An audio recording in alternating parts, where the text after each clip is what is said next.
والإكرام فبأي آلاء ربكما تكذبان صلوات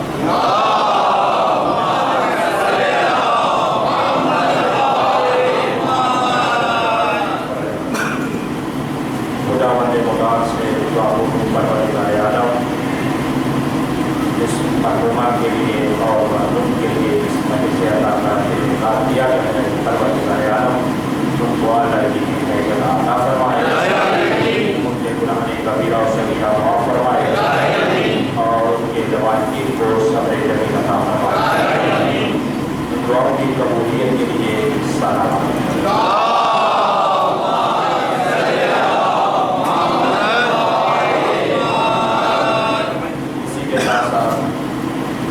خاندانوں کو انتہائی اس کام میں اپنے آپ کو بھی شریک کرتے ہوئے تسلیہ پیش کرتا ہوں اور یہی تو ہوتا ہے ہم بھی آپ کے کام میں شریک ہیں، ہم بھی شریک نہیں ہیں بلکہ وقت کا امام بھی آپ کے کام میں شریک ہے، کیونکہ روایات کا خلاصہ یہ ہے کہ کہیں پر بھی مومن کو کوئی تکلیف پہنچتی ہے تو ہمارے بڑے امام فرماتے ہیں اگر تمہیں بیمار بھی ہوتا ہے تو صرف تمہیں نہیں ہوتا ہمارے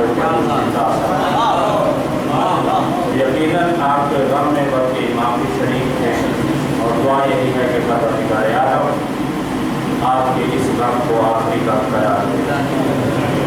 عزیزان گرامی، یہ بات بھی واضح ہے، روشن ہے کہ یہ دونوں ہی مجلس سے اتفاق سے صبح کی مجلس ہے اور صبح کی مجلس کیونکہ غم تازہ ہوتا ہے تو پڑھنے والے کو ذرا تھوڑا سا اس انداز سے پڑھنا پڑتا ہے، ورنہ الحمدللہ ماشاءاللہ سے پہلے جو حضرات پڑھ رہے تھے بہت اچھے انداز سے پڑھ رہے تھے اور جس سے اندازہ بھی یہی ہوا کہ ماشاءاللہ مولائی اور بینائی جو سننے والے اب اس حوالے سے یہ ہو جاتا ہے کہ جب صاحب بلا اور خیر مودت سامنے ہو تو موضوع ایسا انتخاب کیا جائے، لیکن یہ بات بھی اپنی جگہ پر ہے کہ غم کی مجلس ہے اور پھر موت کی مجلس ہے، تو موت کی مجلس ہو اور اس میں موت کا تذکرہ نہ ہو یہ ناممکن سی بات ہے۔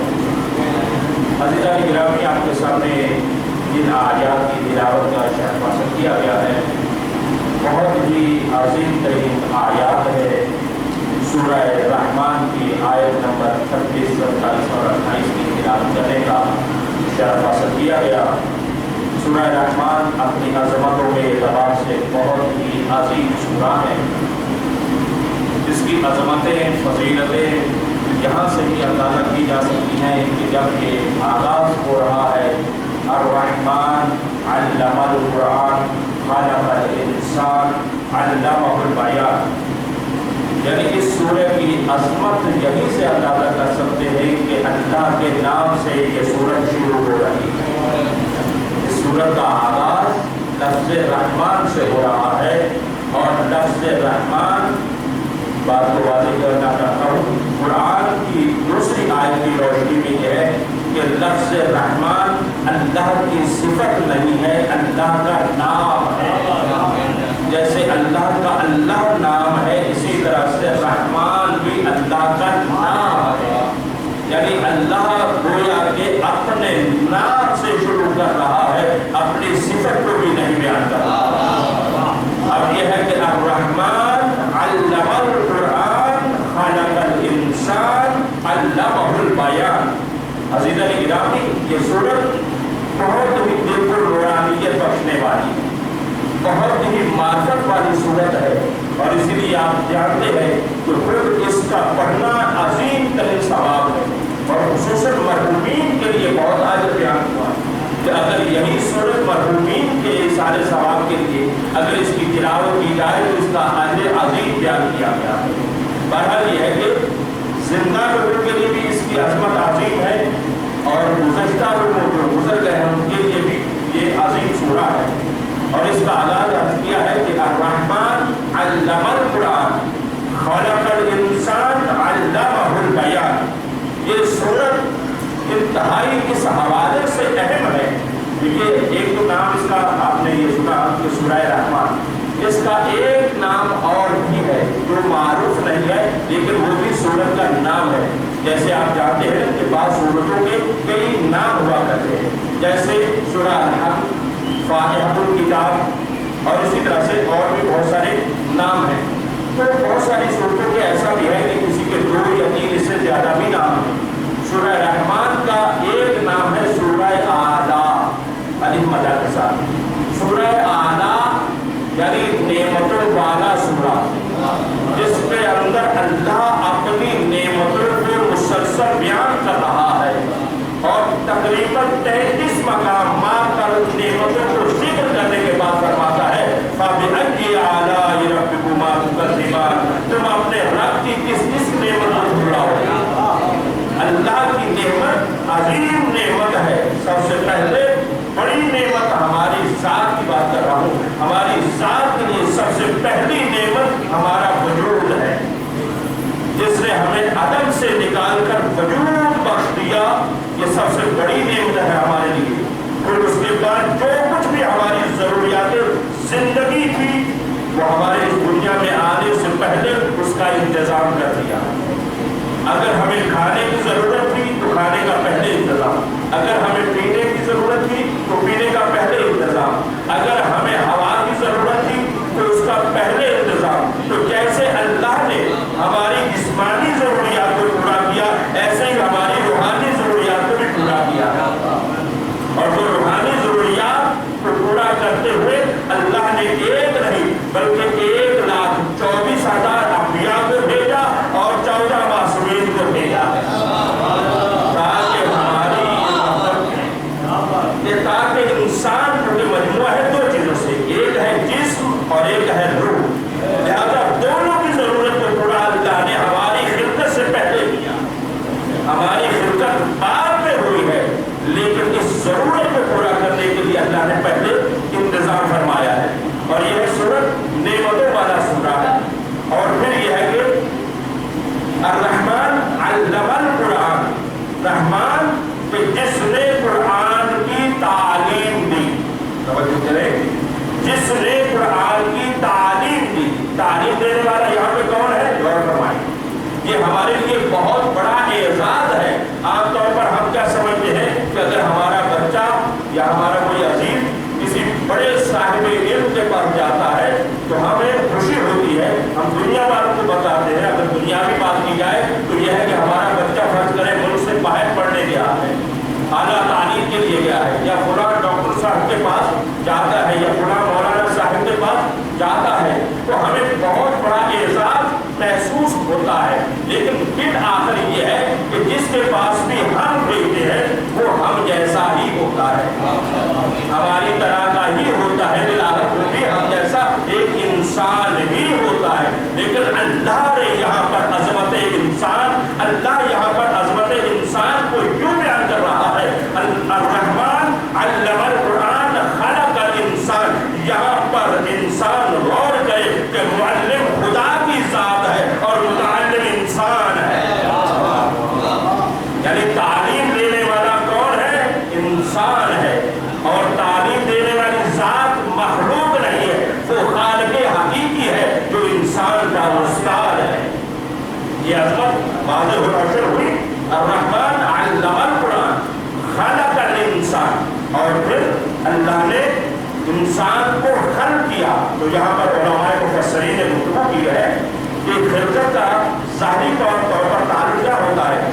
انسان دنیا میں پہلے آتا ہے, تعلیم کا سلسلہ بعد میں ہوتا ہے. ایسا ہوتا ہے نا, ہمارے یہاں یہی تعلیم کا ایک سلسلہ ہے کہ پہلے دنیا میں بچہ آتا ہے اور پھر یہ ہے کہ اعلیٰ تعلیم کے لیے یا تعلیم حاصل کرنے کے لیے مدرسے یا اسکول میں جاتا ہے. لیکن یہاں پر اللہ تعالیٰ تعلیم اور علم کا تعلق جو ہے وہ پہلے بیان کر رہا ہے. علم کو پہلے بیان کیا جا رہا ہے اور خلقت انسان کو بعد میں بیان کیا جا رہا ہے. واضح ہے, روشن ہے. یہ تو قرآن ہے, کسی کی ذاتی رائے تو نہیں ہے. تو جب اللہ ایسے بیان کر رہا ہے تو کوئی تو وجہ ہوئی ہوگی نا. تو اس سے یہ پتا چلا کہ اللہ کی نگاہ میں تعلیم کا معیار خلقت سے عظیم ہے. لہذا اللہ نے تعلیم کو پہلے بیان کیا ہے, کیونکہ تعلیم ہے جو انسان کو زندگی دیتی ہے, علم ہے جو انسان کو زندہ کرتا ہے, اور جہاد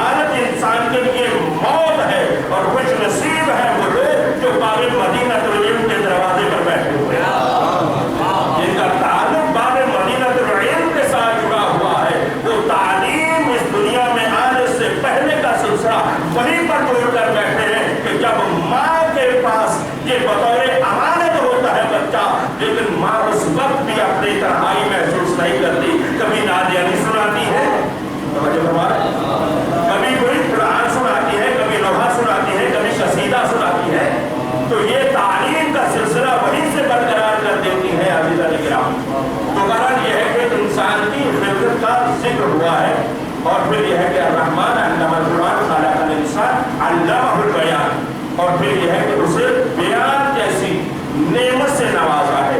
بیان ایک عظیم نعمت ہے عزیزان گرامی، یہ خود بہت بڑی ایک موضوع گفتگو ہے کہ اس کو بیان کیا جائے کہ بیان کیا چیز ہوتا ہے۔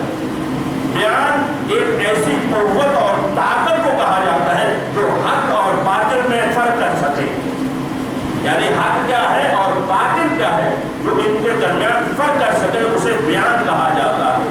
اور اللہ نے انسان کو بیان جیسی نعمت سے نوازا ہے۔ تو عزیزان گرامی یہ ہے اللہ تعالیٰ نے سب سے پہلے ان نعمات کو ذکر کیا ہے، اور اسی طرح سے بیان کرتے ہوئے نعمات کو ذکر کرتے ہوئے اس مقام پر پہنچے۔ کل من علیہا فان ویبقی وجہ ربک ذو الجلال والاکرام فبأی آلاء ربکما تکذبان۔ یہ عظیم ہے عزیزان گرامی کہ یہاں پر کیا ہے، کل من علیہا فان، ہر شے کو فنا ہے، یعنی یہ شے بھی میں نے تصاحب کہا ہے، ورنہ یہ ہے کہ ابھی آپ کے سامنے اس کا معنی کھولتا ہوں، میں یہ محاورہ تشریف فرمائے ذرا توجہ کیجیے گا، کیونکہ عربی کے اندر لفظ بہت ایک چھوٹی سی زبر جیسے معنی بدل جاتا ہے، اور بہت ساری تعبیرات ہمارے اردو کے اندر اتنی گنجائش نہیں ہوتی کہ ہم اس کو بیان کر سکیں، کیونکہ اردو ایک زبان محدود ہے اور عربی ایک فصیح زبان ہے، بہت ہی قدیم ترین زبان ہے۔ یعنی اسی سے بھی آپ اندازہ کر سکتے ہیں کہ اگر اس سے کوئی فصیح اور زبان ہوتی تو اللہ قرآن اس زبان میں نازل کرتا۔ مجھے فرمائے اسی سے اندازہ کریں کہ عربی کتنی فصیح زبان ہو سکتی ہے کہ اگر اس سے زیادہ کوئی اور زبان اتنی فصیح ہوتی تو قرآن کو اس میں نازل کیا جاتا، کیونکہ اللہ نے عربی میں قرآن نازل کیا ہے۔ تو یہاں پر ذرا سی چیز کے اندر اگر معنی کو آپ دیکھیں گے تبدیل ہو جاتا ہے۔ اب یہ ہے کہ کل من علیہا فان، من عربی کے اندر لفظ استعمال کیسے ہوتا ہے؟ عربی کے اندر جب آپ کسی سے سوال کرتے ہیں تو دو طرح سے کیا جاتا ہے، یا دو طرح سے لفظیں ہیں جو استعمال ہوتی ہیں عربی کے اندر جو کے معنی دیتی ہیں یا شے کے معنی دیتی ہیں۔ ایک لفظ ہے من، پریشان تو نہیں ہونے پر عربی ہے تو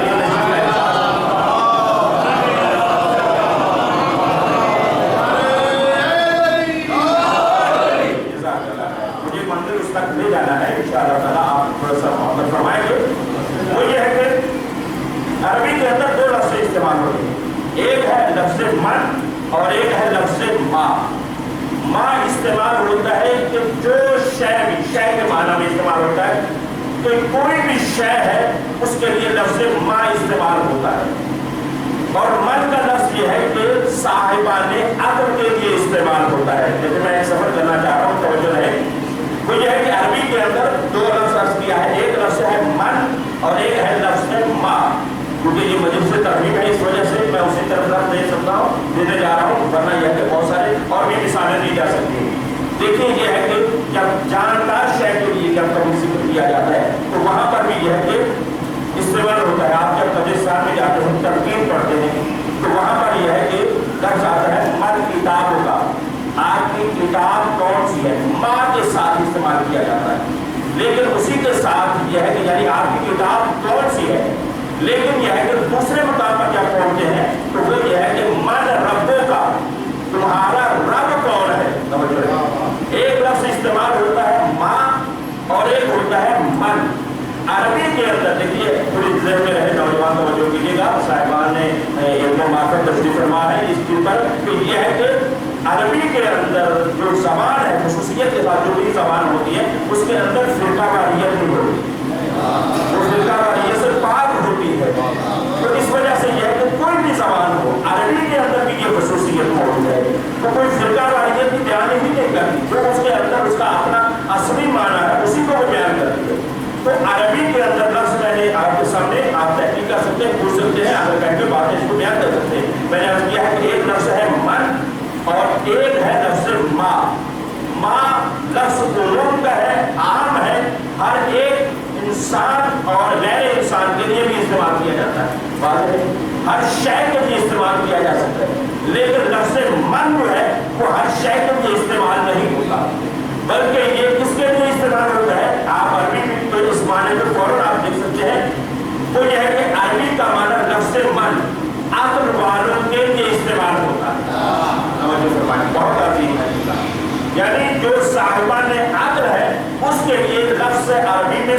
استعمال ہوتا ہے، یعنی کہا جاتا ہے ذوی العقول کے لیے جو صاحبان عقل ہے ان کے لیے لفظ من استعمال ہوتا ہے، اور جو بغیر عقل کے جو عقل نہیں رکھتے ہیں ان کے لیے عربی میں لفظ ما استعمال ہوتا ہے۔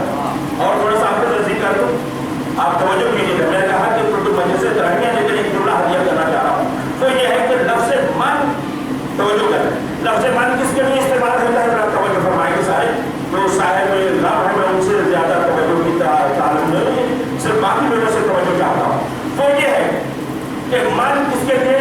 صاحبان عقل کے لیے استعمال ہوتا ہے، اور ماں کا لفظ یہ ہے وہ سب کے لیے ہے، کوئی عقل والا ہے تب بھی جو عقل والا نہیں ہے سب کے لیے استعمال ہوتا ہے۔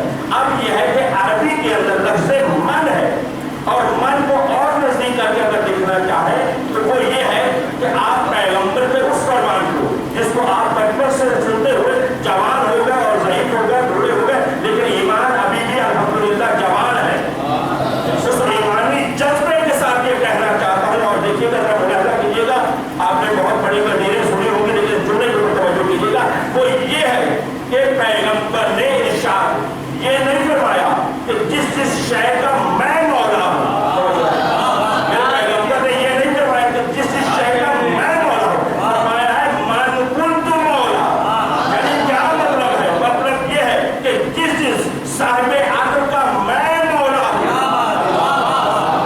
جس جس صاحب عقل کا میں مولا ہوں۔ اب مسئلہ یہ واضح ہوا، اگر کوئی مولا علی کو نہ مانے تو ناراض نہ ہوا کرے،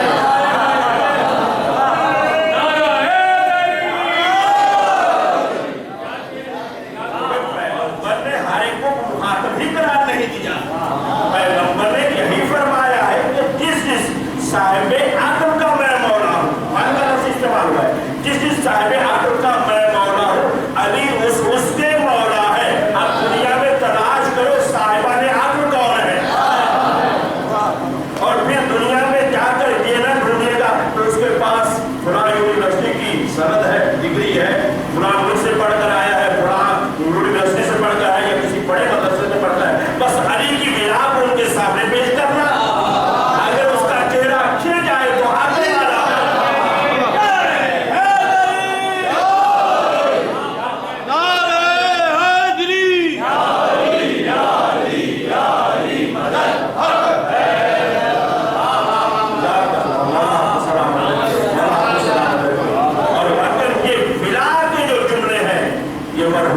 درجات کو مزید بلند کرتے ہیں۔ یقینی بات ہے کیونکہ ہر منصب کے جملے پر مرحومین کے درجات کو پروان کرتا ہے اور وہ ارتفاع بلند ہوتے ہیں۔ تو عزیزان گرامی، آپ کے سامنے واضح ہے نا، اس حوالے سے آپ کسی سے گھبرانا نہیں ہے، بس جہاں آپ کہیں بھی نظر آئے جسے کہتے ہیں نا اس پر مٹی ڈال دیں، اگر وہ علی کی ملا نہیں رہتا ہے،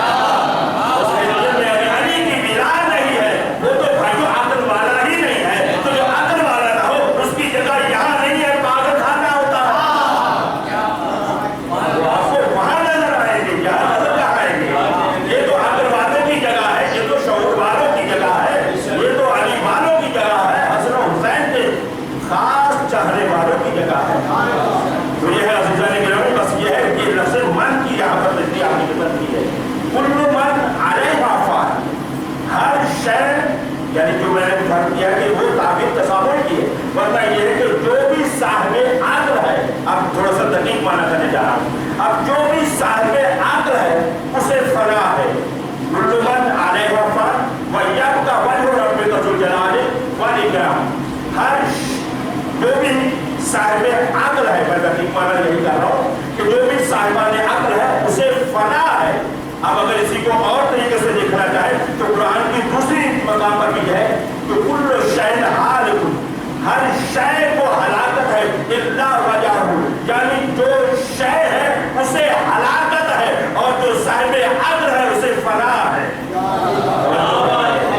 دو صاحب دونوں دیکھیں قرآن کی آیتیں ہیں، کل شیء ہالک، ہر شے کو ہلاکت ہے، تو جو بھی شے ہے وہ ہلاک ہونے والی ہے، اور جو صاحبان عقل ہے وہ فنا ہونے والے ہیں۔ لیکن یہ بھی یاد ہے دوسری بحث بھی یہ ہے کہ فنا کا معنی معدوم ہونا نہیں ہے، مٹ جانا نہیں ہے۔ عزیزان گرامی،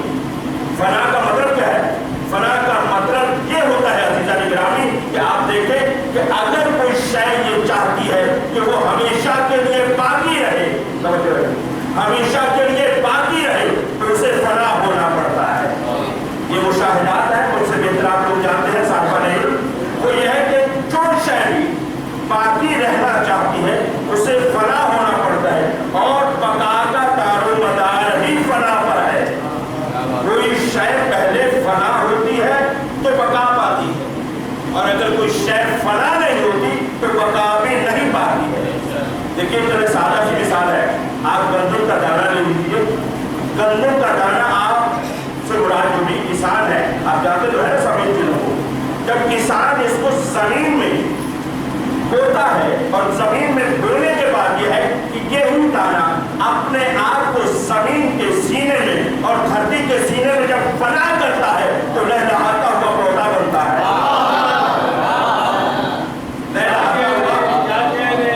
پودا بنتا ہے، اور آپ کو ہرے بھرے کے جو کھیت نظر آتے ہیں بھائیوں، انہوں نے اپنے آپ کو پہلے فنا کیا ہے، پھر انہوں نے اپنی بقا پائی ہے۔ اور اسی طرح سے آپ دیکھ لیجیے، چلے آپ کی اپنی مثال سے لیتا ہوں کہ آپ کا وہ بولا بالا سا بچپنا، جب آپ بچپن میں وہ بچپنا آپ کو یاد تو انشاءاللہ تعالیٰ آ گیا ہوگا نا، تو جو ایک بچپنا تھا، تو خیر بارہ یہ ہے کہ آپ کا جو بولا بالا سا جو بھی بچپنا تھا جس میں ہم جلدی ناراض ہوتے تھے، جلدی راضی بھی ہو جاتے، ایسا ہوتا تھا یا نہیں ہوتا؟ اب ہم جلدی ناراض تو ہوتے ہیں لیکن جلدی راضی نہیں ہوتے۔ یہاں پر پھر بات سے بات بہت ساری ہے، یہ بھی ایک عادت صرف ایک چھوٹا سا پوائنٹ کیا ہے، لیکن بات بہت گہری ہے۔ وہ ہمارا بھولا بھالا بچپنا بہت اچھی خصوصیات تھی، بچپن کی چند خصوصیات جہاں معصومی نے دی ہے وہ ہمارے اندر ہونی چاہیے۔ ان میں سے ایک خصوصیت یہ ہے کہ ہم کیا ہے کہ بچپن میں ناراض ہوتے تھے اور جلدی راضی ہو جاتے تھے۔ جب انسان جلدی راضی ہو جاتا ہے تو یہ صفت عام صفت نہیں ہے، یہ اس خالق حقیقی کی صفت ہے، اس خالق حقیقی کی یہ صفت ہے۔ جب آپ دعائے قبیل پڑھتے ہیں تو کیا کہتے ہیں؟ یا سریع الرضا، اے اپنے بندوں سے جلد راضی ہو جانے والے۔ اور اچھا یہ بات تو بیان کی ہے، لیکن اس سے بڑھ کر ایک بات کہنا چاہتا ہوں، کیونکہ ایک مرحومہ کی بھی مجلس ہے اور درخواندانہ انداز میں جب ان کا انتقال ہوا ہے کہ 7 گھنٹے ابھی گزرے تھے کہ بچے کو جنم دیا، اور اس کے بعد ڈاکٹر کی غفلت کی وجہ سے اس خاتون کا جوانی کے عمر میں انتقال ہوا ہے۔ واقعی بہت جب سنا ہے، کسی نے سنا ہے، جنہوں نے ابھی تک نہیں سنا تھا سن کر یقیناً وہ اس چیز کا احساس کر رہے ہوں گے کہ 5 سال کے بعد بچہ جنم لیا اور اس کے بعد کتنا انتظار رہا ہوگا اس ماں کو، کتنے انتظار میں تھی اور کس انداز سے ابھی کرام۔ بس یہاں پر ایک دنیا ہدیہ کرنا چاہتا ہوں، اس وجہ سے میں نے یہ ذکر کر دیا، وہ یہ ہے کہ ماں کیا ہوتی ہے، ماں کی عظمت کیا ہوتی ہے۔ بچے کو ہر قدم پر ماں یاد آئے گی عزیزان گرامی، بچہ بلاخر انشاءاللہ تعالیٰ پال تو جائے گا۔ ہماری دعا بھی یہی کہ اللہ تعالیٰ سے سلامتی کے ساتھ اس کو پکا اور سچا مومن اور معافی بنائے۔ عزیزان گرامی، یہ ماں کیا ہوتی ہے، میں صرف جملہ کا ہدیہ کرنا چاہتا ہوں۔ ماں کی صفت یہ ہے، میری ماں بہنیں پردے میں بیٹھی ہوئی اس طریقے کو بھی توجہ سے سوال کیجیے گا، وہ یہ ہے کہ ماں کے اندر ایک ایسی صفت ہے جو ہم سے زیادہ پائی جاتی ہے مردوں میں سے۔ وہ کون سی صفت ہے؟ کائنات کے اندر فقط ایک ماں ہے، دیکھیں غور کیجیے گا، فقط ایک ماں ہے جو سب سے آخر میں ناراض ہوتی ہے اور سب سے پہلے راضی ہوتی ہے۔ جو کائنات میں آپ دیکھ لیں، ملاحظہ کر لیجیے، کائنات کے اندر صرف ماں ہے۔ بھائی ناراض ہو جائے گا، حتیٰ کہ باپ ناراض ہو جاتا ہے، باقی عزیزوں آکر ناراض ہو جاتے، لیکن ماں پھر بھی کہتی ہے کہ نہیں میرا بچہ ایسا نہیں ہے۔ تو یہ ہے کہ سب سے آخر میں ناراض ہوتی ہے اور سب سے پہلے راضی ہو جاتی ہے۔ یہ صفت اس کی ذاتی صفت نہیں ہے، یہ صفت بھی وہ پروردگار کی طرف سے لے کر آئی ہے، یہ صفت مظہر صفات پروردگار ہے۔ وہ صفت کیا ہے؟ وہی جو دعائے قبیل کے اندر یا سریع الرضا اغفر لمن لا یملک الا الدعاء، اے اپنے بندوں سے جلد راضی ہو جانے والے۔ دیکھو یہ دعا جملہ بہت عظیم جملہ ہے، اگر ہم اس پر واقعی غور کریں، جب ایک انسان اور خصوصاً مجھ جیسا کوئی گناہگار انسان جب خدا کو پکارتا ہے نا، ہم کہتے ہیں دیکھو دنیا کے اندر کیا ہوتا ہے اور ہمارا سلسلہ کیسا ہے اور وہ خالق ہمارا کیسا ہے۔ جب ایک گناہگار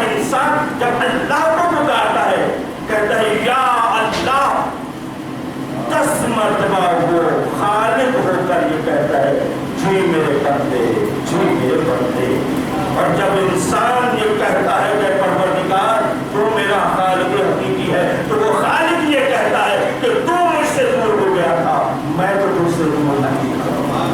جب ماں اتنا محبت کرتی ہے اپنے بیٹے سے، ماں کا بھی خالق ہے، وہ اپنے بندے سے کتنی محبت کرتا ہوگا. سارا کبھی ہم نے سوچا ہے، کبھی ہم نے غور کیا ہے؟ عزیزان گرامی، ہم تو اپنی غفلتوں میں ہیں، ہم تو اپنی سوچوں میں ہیں. ہم سوچ رہے ہیں کہ ابھی یہ بھی کر رہے ہیں، یہ بھی کر رہے ہیں. اور خصوصاً جوانی کے اندر تو ہم توبہ جیسی ایک جو واجب فوری ہے، یہ بات چیزیں واجب فوری نہیں ہے، اس کے اندر اجازت موجود ہے، لیکن بات چیزیں واجب فوری ہیں. جیسے یہ ہے کہ بہرحال یہ ہے کہ عظمت یہی ہے کہ نماز اول وقت ہو، لیکن اگر آپ دیر بھی کریں گے تو اس کا ثواب کم ہو جائے گا، لیکن نماز اپنی جگہ پر ہے اور آپ گناہگار نہیں ہیں. فقہ مسئلہ 12 کیا کر.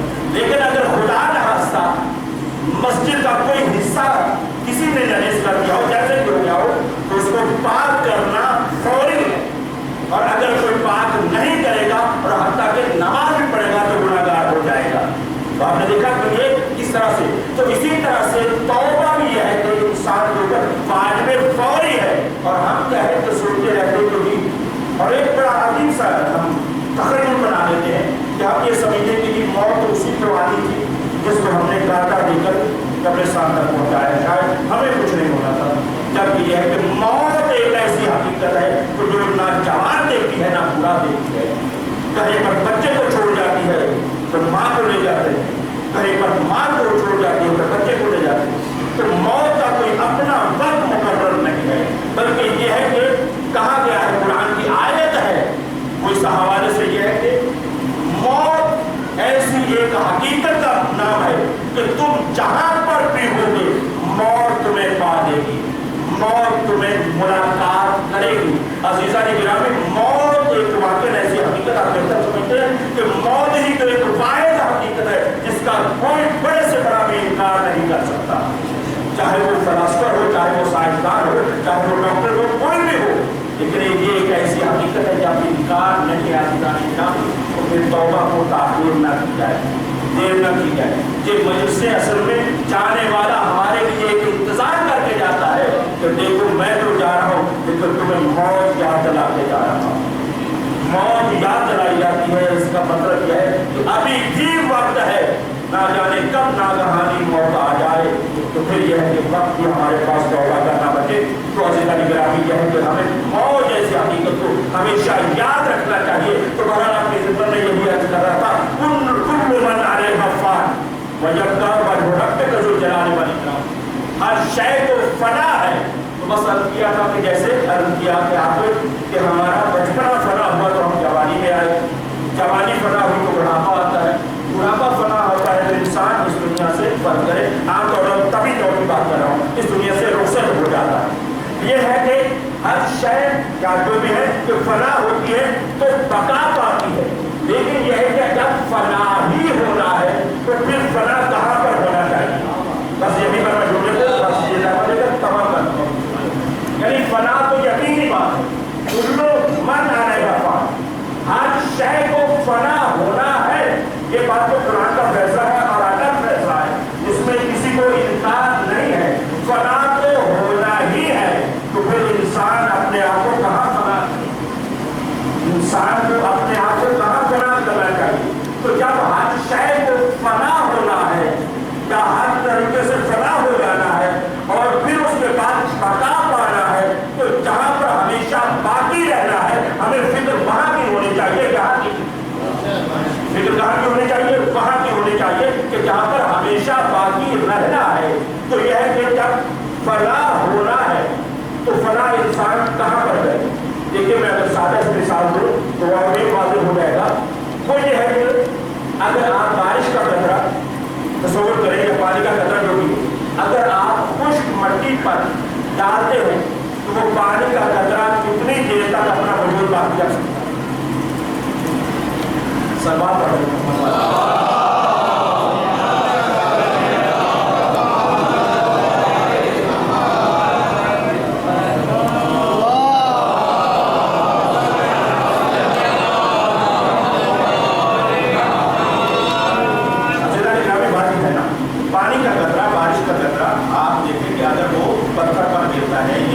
زمین پر گرتا ہے وہ کتنی دیر تک اپنا وجود باقی رکھ سکتا ہے؟ آپ دیکھتے ہیں کہ چند سیکنڈ کے لہجے کے اندر کیا ہے کہ وہ اپنا وجود کھو دیتا ہے اور ختم ہو جاتا ہے. یہ ہے اس نے بھی اپنے آپ کو کیا کیا ہے؟ فنا کیا ہے. یہ پانی کا قطرہ آپ کے سامنے گرا، فنا ہو گیا، فنا کیا ہے. لیکن دوسرے طور پر آپ دیکھیں تصور کیجیے کہ یہی اگر پانی کا قطرہ سمندر میں گر جائے، جب یہی قطرہ اگر سمندر میں گر جائے تو اب میرا آپ سے سوال یہ ہے کہ پھر کب تک فنا ہوگا یا کب تک باقی رہے گا؟ کوئی ہے اس کی تعریف بیان کر سکتا ہے کوئی؟ کیا جواب ہے اس کا؟ اس کا جواب یہ ہے عزیزان گرامی کہ یہ قطرہ ہے، لیکن جب تک سمندر میں رہے گا، جب تک سمندر باقی رہے گا، یہ قطرہ باقی رہے گا. جب تک یہ سمندر باقی رہے گا تب تک یہ قطرہ باقی رہے گا، کبھی فنا نہیں ہوگا. تو آپ سمجھ لینا چاہیے ہمیں کہ ہمیں فنا تو ہے، ہم کہاں اپنے آپ کو فنا کریں. تو عقل کا تقاضا یہ ہے کہ اپنے آپ کو وہاں فنا کرے جو ہمیشہ باقی رہنے والے ہیں، ہمیشہ ان کے پیچھے چلے جو ہمیشہ باقی رہنے والے ہیں، ہمیشہ ان کی مودت میں رہے جو ہمیشہ باقی رہنے والے ہیں، ہمیشہ ان کی ولایت میں رہے جو ہمیشہ باقی رہنے والے ہیں. تو وہ کون ہے؟ کل من علیہا فان ویبقی وجہ ربک ذو الجلال والاکرام. اللہ نے ارشاد فرماتا ہے کیا؟ وجہ ربک ذو الجلال والاکرام، وہ تمہارے رب کا وجہ ہے جو ہمیشہ باقی رہنے والا ہے. ہر سبھی رکوع کو فنا ہے، لیکن یہ ہے کہ جو بھی فنا ہو جائے گا وہ فنا ہو جائے گا، لیکن باقی کون رہے گا؟ جو صاحبان عقل کے فنا ہونے کے بعد. لیکن باقی کون رہے گا؟ جو وجہ اللہ ہوگا، جو وجہ اللہ وجب کا وجہ رب کا ذو الجلال والاکرام. اب وجہ اللہ کون ہے؟ اچھا وجہ کا معنی ایک یہ کیا جاتا ہے، عام طور پر آپ نے بھی دیکھا ہے کیا ہے کہ وجہ کا معنی کیا جاتا ہے چہرہ. جبکہ تحقیق معنی پیش کر رہا ہوں اور اس کے لیے میں حوالے بھی پیش کر سکتا ہوں. وجہ کا معنی دیکھو شاید پہلی دفعہ سنے تو ناراض بھی نہ ہوئے تو میں آپ کو بتا رہا ہوں، لیکن حقیقت یہ ہے آپ کو دکھا سکتا ہوں. وجہ کا معنی چہرہ نہیں ہے. کیا ہے؟ کل من یتوجہ الیہ، ہر شے کی طرف جو انسان یا کوئی شے متوجہ ہوتی ہے تو جس طرف متوجہ ہو کر جس شے کی پہچان بن جائے اسے وجہ کہا جاتا ہے. جس شے سے اس ذات کی پہچان ہو جس کا وہ وجہ ہے، کوئی شے بھی ہو سکتی ہے. دیکھیے اگر ٹریفک پہ آپ جاتے ہیں، روڈ پہ جاتے ہیں تو وہاں پر ایک بورڈ لگا ہوتا ہے، وہ بورڈ ہماری طرح چہرہ تو نہیں ہے، لیکن یہ ہے کہ وہ اس بلڈنگ کی پہچان ہے، وہ اس کا وجہ ہے. تو جو جس شے کی پہچان بن جائے اس کا چہرہ بن جاتا ہے. تو یہ ہے چہرے کی بات آ گئی ہے. تو یہاں پر یہ ہے کہ وَيَبْقَى وَجْهُ رَبِّكَ ذُو الْجَلَالِ وَالْإِكْرَامِ، تمہارے رب کا چہرہ، رب کی بات نہیں ہے، تمہارے رب کا وجہ ہمیشہ باقی رہنے والا ہے. وہ ذات تو ہمیشہ باقی ہے ہی ہے، لیکن وہی باقی نہیں ہے بلکہ اس کا چہرہ بھی باقی ہے، اس کی پہچان بھی باقی ہے. جب معصوم سے پوچھا گیا کہ یہ وجہ اللہ کون ہے، یہ وجہ اللہ کون ہے، تو امام نے مسکرا کر فرمایا نحن وجہ اللہ، ہم ہیں اللہ کی پہچان.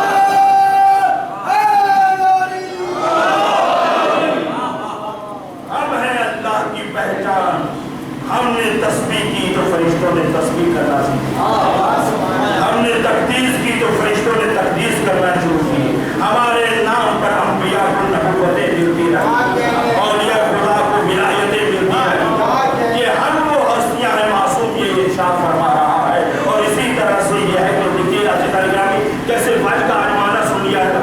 ایک ذرا سے مجھے تھوڑا سا ٹائم دے تو ایک لفظ کو اور بھی باتیں کروں. اسی طرح سے لفظ ید لفظ استعمال ہوتا ہے، تو ید کا معنی عام طور پر کیا کیا جاتا ہے؟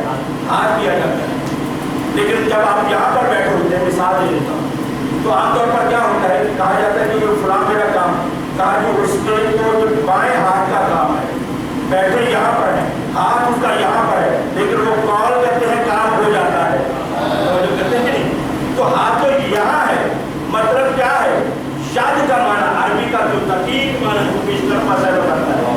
عربی میں جد کا معنی دقیق معنی ہے قوت، طاقت. تو پھر ہاتھ کو ید کیوں کہتے ہیں؟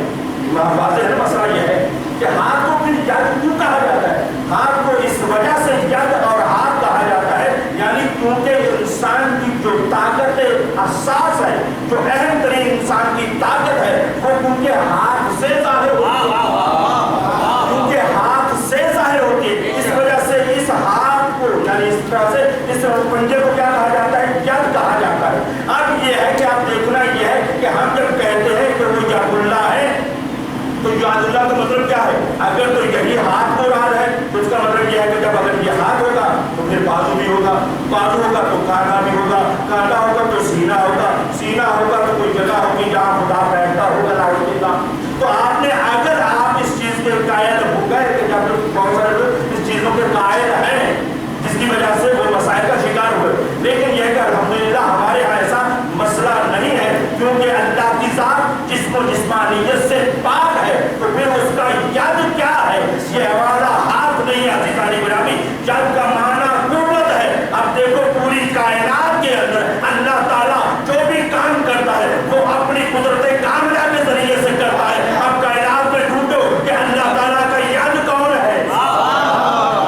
اللہ کا ید کا نام ہے ہاتھ ہے پروردگار کا، جو بن کر پوری کائنات میں قوت پروردگار کہتا ہے.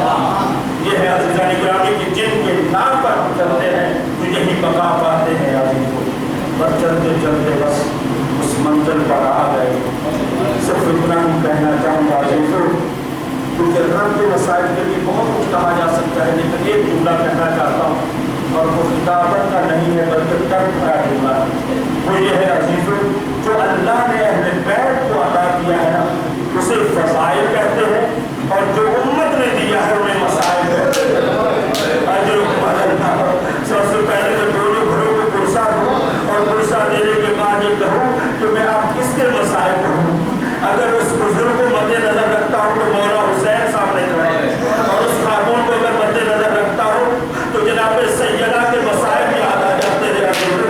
لیکن پہلا پرسہ دینے جا رہا ہوں عزیزوں ہونے کے لیے بہت بڑا جملہ ہے. میں صبح نماز کے بعد سوچ رہا تھا کہ ایسی مجلس میں کون سا درد بھرا جملہ ہو کہ جو واقعا اس مصیبت سے بڑی مصیبت بن کے سامنے آئے. یہ بھی بہت بڑی مصیبت ہے کہ 7 گھنٹے کے بچے کو چھوڑ کر اس دنیا سے اٹھ جانا کوئی چھوٹی مصیبت نہیں ہے. لیکن مجھے اس وقت وہ ماں یاد آ گئی، یہاں پر بچہ بچ گیا اور ماں دنیا سے چلی گئی، لیکن وہ مجھے ماں یاد آ گئی. نہ بچہ بچ سکا نہ ماں بچ سکی. آپ پوچھیں گے وہ کون سی جگہ ہے؟ ارے وہ مدینہ ہے. مدینہ کا کون سا مقام ہے؟ یہ وہ دروازہ ہے جہاں پر آ کر پیغمبر یہی کہا کرتے تھے السلام علیکم یا اہل بیت النبوہ، اہل نبوت آپ پر میرا سلام ہو. جس دروازے پر پیغمبر سلام کرتے تھے امت نے کیا کیا؟ اسی دروازے پر لکڑیوں کا انتظام کیا. ازاداروں فقط اگر دروازہ جلتا تو ہم اتنا نہ روتے. وہ جلتا ہوا دروازہ جناب سیدہ کے پہلو پر گرا، جنین شہید ہو گیا، محسن شہید ہو گیا. چند دنوں کے بعد بیوی کی شہادت ہو گئی. ازاداروں دوسرا پرسہ سنو گے؟ دوسرا پرسہ اس بزرگ کے حوالے یہ کہنا چاہتا ہوں، بس درد بھرا جملہ ہے کیونکہ باپ کی مجلس ہے. اس میں ایک جملہ یہ کہنا چاہتا ہوں عزیزوں، جب باپ کی مجلس آتی ہے تو بچی اور باپ کا تصور ذہن میں آ جاتا ہے. عزیزوں جب آپ بھی پردیس میں جاتے ہیں نا تو آپ کیا کہتے ہیں؟ آپ یہ کہہ کے جاتے ہیں اے میری بچی میں پردیس میں جا رہا ہوں، آپ کے لیے تحفے لے کر آؤں گا. اجر کو اللہ بس آخری پرسہ ہے عزیزوں، آپ یہی وعدہ کرتے ہیں بچی میں آپ کے لیے پرسہ ہے، میں آپ کے لیے تحفہ لے کر آؤں گا.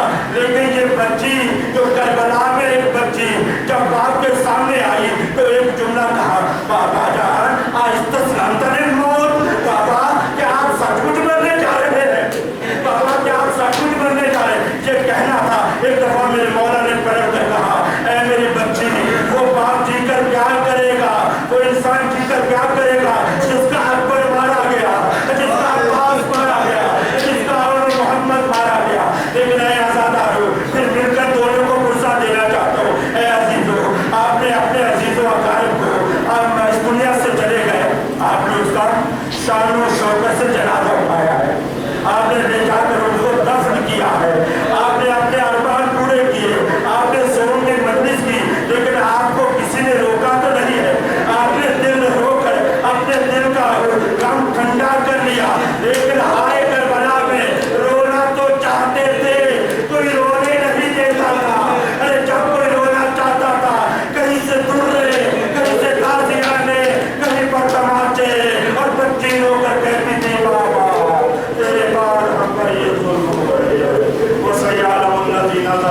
یعبد تربیت کروں اللہ رحمۃ اللہ علیہ قوم ظالمین. اے پروردگار عالم تجھے واسطہ ہے جناب سیدہ کی شہادت کا اور مولا مظلوم کی شہادت کا.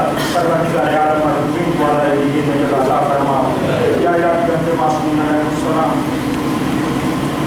پروردگار عالم جہاں پر جتنے بھی مومنین و مومنات اس مجلس اعلیٰ میں تشریف لائے پروردگار عالم سب کی نیک تمناؤں کو پورا فرما.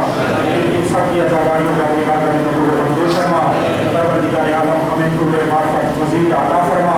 یا الہی بنت معصومین علیہ السلام ہماری فنا کو اہل بیت علیہ السلام کی محبت میں ہمیں فنا عطا فرما. یا الہی بنت معصومین علیہ السلام جہاں کہیں بھی یہ آیا نے حضرت امام بس رہا اور مجھبان ہدایت اپنے پروردگار عالم سب کی حفاظت فرما. یا الہی بنت معصومین علیہ السلام پروردگار عالم مقامات مقدسہ کی حفاظت فرما اور پھر خصوصی اس کورونا بیماری کو نیست و نابود فرما تاکہ وہ مقدسات مقامات مقدسات کا دوبارہ مزید زیارت کے لیے طرف رہے دوبارہ زیارت کے لیے جا سکتے. پروردگار عالم ہماری سب سے بڑی دعا یہی رہتی ہے پروردگار عالم بلکہ امام زمانہ کا درس خود فرما اور ہمیں ان کا سپاہی بننے کی توفیق خاص عطا فرما. عزیزان گرامی آپ سے التماس ہے کیونکہ میرے کام کے بعد میں شاید آئی بھی ہے تو آپ سے التماس ہے کہ عنبر فاطمہ بنت مریم حسین رضوی جو ہے سید محمد کی بارگاہ کریم اور اسی طرح سے دوسرے مرحوم سید شاہ حسین نقوی ابن سید جاوید حسین کاظمی اور یہ ہمارا اعلان کے لیے ان کا جو فاتح کا انتظام ہے عنبر فاطمہ کے روانگی اور ان کے جانے والوں کے لیے یہ کیا جا رہا ہے کہ فاتحہ ان کے گھر پہ کی جا رہی ہے ان کا ستھرا کرنا. وہاں پر یہ ہے کہ مکان نمبر 224 اور سیکٹر 7 ایک ہے اور سرجانی ٹاؤن